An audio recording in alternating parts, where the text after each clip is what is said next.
अगली खबर रुपए से जुड़ी। ग्लोबल मार्केट में अमेरिकी करेंसी डॉलर में गिरावट के बावजूद डॉलर के मुकाबले रुपया लगातार टूट रहा है। रिकॉर्ड निचले स्तर पर फिसल गया है। मंगलवार को डॉलर का भाव 88 रुपये 80 पैसे यानी $1 की कीमत 88 रुपये 80 पैसे पहुंच गई है, जो रुपए का अब तक का सबसे निचला स्तर है।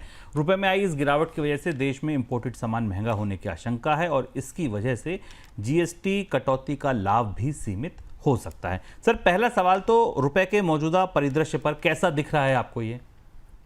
रुपए की मौजूदा गिरावट दुनिया की सारी करेंसीज की तुलना में चौंकाने वाली है। और अगर आप देखें पिछले 6 महीने में, जनवरी के बाद से अभी तक, जिसको हम पहले भी बताते रहे हैं इस कार्यक्रम में, कि रुपया दुनिया में सबसे ज्यादा कमजोर करेंसीज की सीमा की में गिना जा रहा है।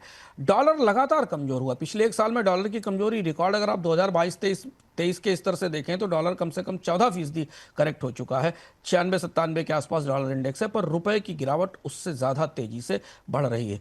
मई 2025 से अभी तक रुपया करीब 4.7% गिर चुका है और इसके बाद जो भी इंपोर्ट्स हैं इंडिया में वो महंगे हो रहे हैं, क्योंकि तेल इंपोर्ट, इलेक्ट्रॉनिक्स इंपोर्ट, रसायन, प्लास्टिक और खाद्य तेलों पर सबसे ज़्यादा विदेशी मुद्रा जाती है। तो इनकी जो भारत में पहुंचती लागत है, लैंडेड लागत है, उसमें 8 से 12% की बढ़ोतरी हुई। तो कच्चे तेल की कीमतें जरूर 66-67 डॉलर के आसपास हैं, पर कमजोर होते रुपए ने उस फायदे को खत्म कर दिया है।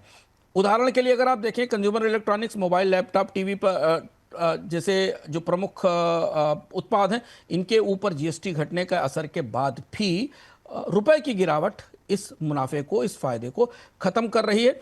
लग्जरी दवाइयां और मेडिकल उपकरण जो इंपोर्टेड हैं, उनकी रिटेल कीमतों पर भी हमें रुपए की गिरावट का असर दिख रहा है। और आरबीआई की दखल के बावजूद, एनडीएफ में भी आरबीआई ने दखल दिया है, नॉन डिलीवरेबल फॉरवर्ड में भी किया, लगातार विदेशी मुद्रा भंडार भी छोड़ा जा रहा है। पर रुपए की जो स्ट्रक्चरल कमजोरी है भारतीय रुपए की, वो दूर होती नहीं दिख रही है और अब 89 की तरफ बढ़ रहा है। रिकॉर्ड गिरावट तो आ चुकी है।